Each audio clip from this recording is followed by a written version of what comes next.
Mon nom est Jean-Philippe Gervais et je suis économiste agricole en chef chez Financement agricole Canada.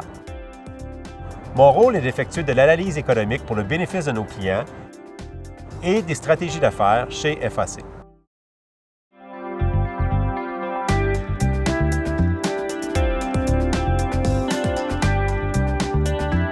C'est le prix du bétail divisé par le prix d'une importante céréale fourragère. Il sert normalement à évaluer la rentabilité de l'élevage de bétail. De nombreux producteurs élèvent du bétail et cultivent des grains. Dans ce cas, il est utile de savoir ce que vous pourriez obtenir en vendant une tonne de grains ou si vous pourriez obtenir plus en nourrissant vos animaux avec vos grains pour ensuite les vendre. Selon le prix des grains, il peut être plus rentable de les utiliser comme aliments ou de les vendre sur les marchés des produits agricoles. Toutefois, les producteurs qui ne possèdent que du bétail doivent acheter des aliments pour leurs animaux. Lorsque le coût des aliments augmente, les profits diminuent. Le ratio bétail-aliment évalue donc la profitabilité de l'opération.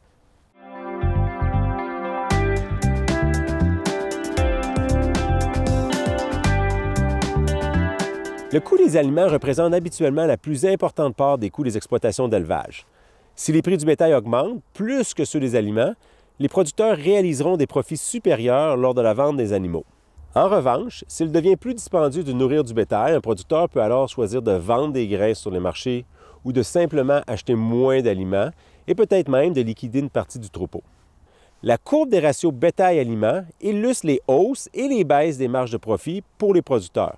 Pour prendre de bonnes décisions d'affaires, par exemple en ce qui concerne l'agrandissement du troupeau, il faut comprendre les tendances en matière de rentabilité.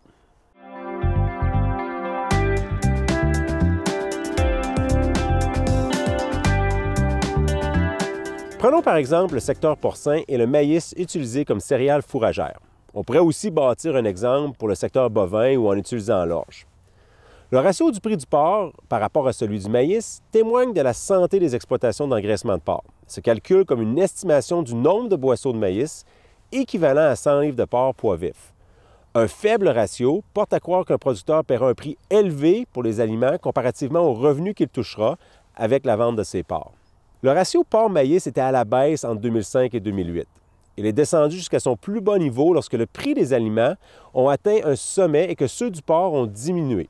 La situation ne s'est pas tellement améliorée avant 2013, malgré une brève période en 2010 où le ratio porc-maïs a connu une petite remontée. La rentabilité a été très faible suivant un véritable ouragan d'événements, une récession mondiale, des prix élevés des grains, l'appréciation du dollar canadien, l'éclosion de la grippe H1N1. En 2013, le ratio porc-aliment a commencé à grimper. Le prix des aliments s'est assoupli après la fin de la sécheresse aux États-Unis. Tout récemment, le virus de la DEP a tué 3 millions d'animaux au sein du troupeau américain. Cela correspond à environ 1/5 de l'ensemble du troupeau canadien. Comme il fallait s'y attendre, les prix du porc ont augmenté de façon spectaculaire. Encore plus récemment, la rentabilité a chuté après avoir atteint un sommet en 2014 lorsque le prix des porcs et les marges de profit sont revenus à des niveaux plus normaux. Le ratio porc-maïs est aussi utile pour prédire la tendance future de la rentabilité.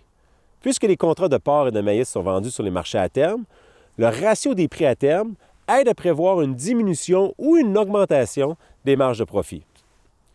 Le plus important à retenir, le ratio bétail-aliment est un excellent outil pour comprendre la rentabilité en production animale.